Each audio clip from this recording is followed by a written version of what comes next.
Marina stood in the kitchen of a panel building outside Moscow, looking at her reflection in the window.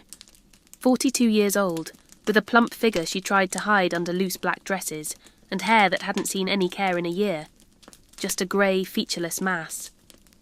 Her hands were dry, cracked from endlessly washing dishes. Her face was pale, without a hint of makeup. Life had long since become a grey monotony. 20 years of marriage meant 20 years of working as a secretary in a small office, earning minimum wage, then home, cooking for her husband Pavel, trying to please him, trying to be invisible. Pavel entered the kitchen in dirty slippers and sweatpants he hadn't washed in a week. His face wore his usual mask of displeasure. He was always dissatisfied, with the food, her appearance, housework, even the weather. This noodle thing again? He said, not even sitting down. But I asked for cutlets. Marina stood, stirring the pot. Her face bore the expression she'd cultivated over the years, blank, submissive. Pavel, I made cutlets yesterday and the day before. You yourself said you were tired of the monotony of making cutlets, she replied quietly, without looking up. Don't bother me, he barked, plopping down angrily in a chair. Stay out of my business. In fact, look at yourself. Have you ever seen yourself in the mirror, you fatso? Maybe instead of cooking, you could focus on yourself. Maybe then I'd look at you without disgust. The words were like ice water thrown in her face. Marina had long since become accustomed to his insults, to his criticism, but they still hit the mark, and each time the wound opened anew. She placed the spoon on the edge of the stove, her hands suddenly starting to shake. 42 years. 20 years with this man, and every day the same. Every day his voice, his contempt.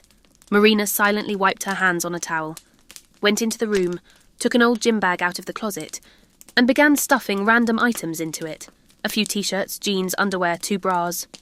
Her hands were shaking, but she continued mechanically. Pavel didn't come.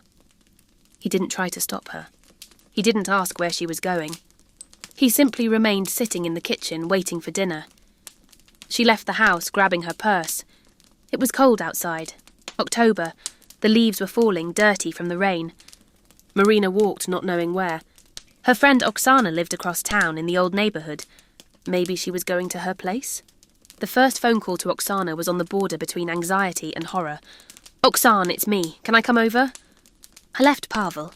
There was a moment of silence on the other end of the line. Marin, where are you? I'll meet you downstairs.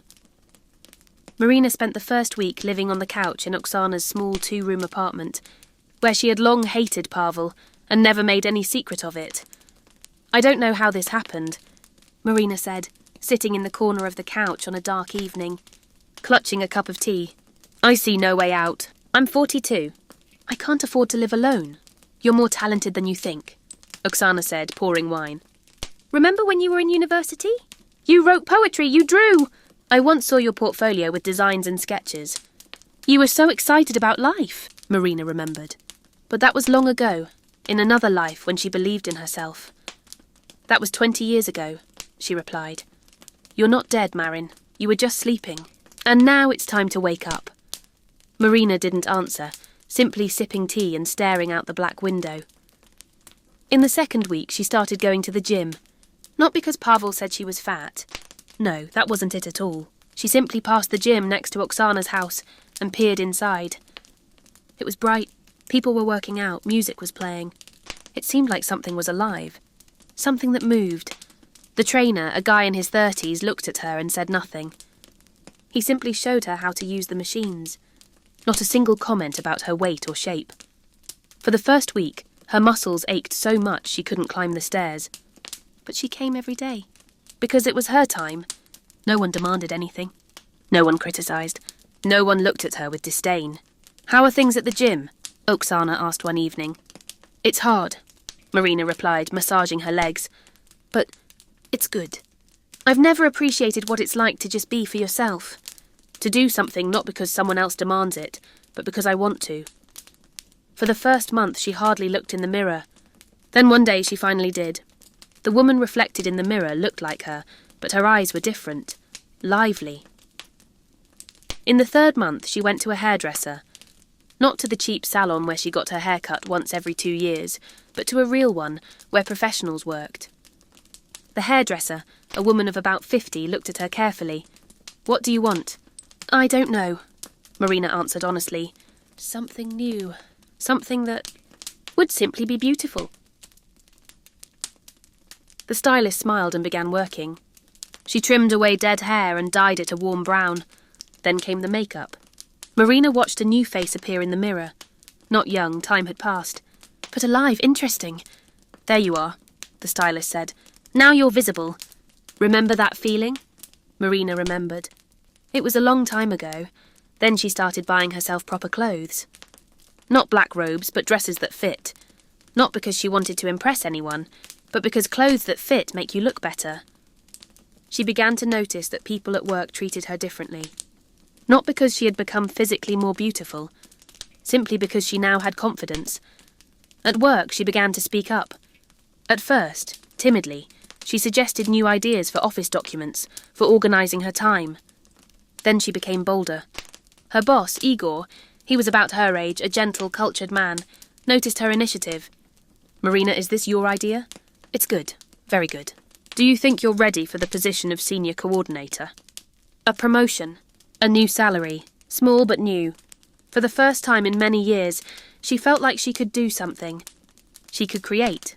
She could solve problems. A year later, she found a new job at a creative agency. She was competing with 20-year-old designers, but the director liked her work. Her experience, her perspective, that was valuable. She rented an apartment, small but hers. Bright, with a window that opened onto the schoolyard. There were trees, children, life there. Instead of a panel building and a window onto a neighbour's balcony, she started writing. In the evenings, when she came home, she sat down at her laptop and simply wrote.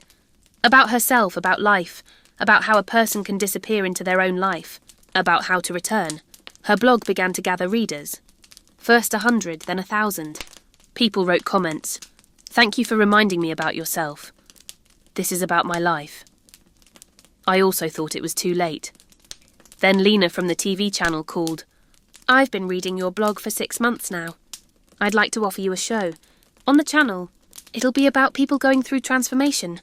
Marina nearly fell off her chair. I've never been a host, she said. You'll be a good host, Lena replied confidently, because you know what you're talking about. You've lived it. The first episodes of the show were hesitant. Marina trembled in front of the camera, forgot her lines, looked away. But then she realised something important. The people in the studio, the people watching, they didn't want to hear a perfect TV host. They wanted to hear a real person. Then she relaxed. She started to be herself. She talked about difficult things, about loneliness, about fears, about how long she'd been living someone else's life. The show began to gain ratings. She was invited to other channels, talk shows and interviews. 3.5 years later, people recognised her on the street. Meanwhile, Pavel was sitting in his house, watching television with a new woman, Katya, young and obedient, who cooked cutlets just the way he demanded, who excused him for everything, who was in the same servitude with him as Marina had been. The show's second birth turned on a federal channel. A beautiful, confident woman of about 46 appeared on the screen. She was sitting in the studio, surrounded by guests who were undergoing a transformation. A smile on her face was not forced, but genuine. Pavel recognised the voice before he recognised the face. And when he realised it was Marina, his blood drained. Not because she had become prettier, although that was true. Not because she had become rich, although that was obvious too. Because this was a completely different Marina, the one he'd never seen. On the screen, this Marina said, I spent 20 years in a marriage where I was constantly criticised, where I was told I wasn't good enough. And the saddest thing is, I believed it. I believed I was fat, old, incompetent, that I was worthless, because it happened every day. Pavel watched, unable to change the channel. And then I realised, Marina continued, that my only crime was that I didn't love myself. I allowed another person to think for me, to live for me, to hate me. And when I left, when I was alone for the first time, I began to hear my voice. For the first time in 20 years, I heard my voice. Katya looked at Pavel. You know her? That's my ex-wife, he blurted out. Katya made a strange sound, somewhere between laughter and tears. Then she got up and left the room. The next day, Pavel tried to find Marina. He called the studio, wrote letters, left messages. No answer. He drove to where she lived. The apartment was on the 5th floor of an old building, not like his new one. But the windows were bright, and Pavel could see plants, books, something alive inside. Marina opened the door, and their eyes met. For the first minute she simply looked at him, expressionless. "Hello, Pavel," she said finally. There was no anger, no pity, no anything else on her face. Just calm. "Marina, I don't know how to apologise. I saw the programme. I heard what I did. I was a monster." "Yes," she agreed simply. "You were," Pavel froze. He expected tears, anger, a refusal to forgive, but not such calm. "I want us to try again." "I've changed, Marina. I understand where I was wrong." "You haven't changed, Pavel," she said. "You were just scared. That's not the same thing. How can you be so cruel?" His voice broke. "I'm not cruel," Marina answered calmly. "I'm just honest. For the first time in my life, I can be honest. With myself. With other people. And honesty demands that I tell you, my life is good now. Without you. And I don't want to change that. Even if I change everything. Even if I—" "Pavel," she interrupted, her voice filled with sympathy but not compassion. "Even if you change everything. Because my life doesn't depend on you anymore. And I like that. I like being free. I like being alone. For the first time in 46 years, I like being alone." Pavel stood in the doorway, and slowly it dawned on him. She wasn't angry. She wasn't suffering. She was just happy, and he wasn't the reason for it. "Can you, at least as a friend—" "No, Pavel, there's nothing to restore. It wasn't love. It was a trap I escaped, and I don't want to go back into it." She closed the door softly, without a slam. Pavel drove away. When his car disappeared around the corner, Marina leaned her back against the door and sighed. Not from sadness. From relief. A closure had been established. This weekend she had planned to meet Igor, the man she'd met at the gym a month ago. He was kind, interesting, and respected her as a person. But the main thing was something else. She didn't need him. She was happy on her own. And if they had been together, it would have been because they both chose it. Because they complemented each other, not because one was saving the other.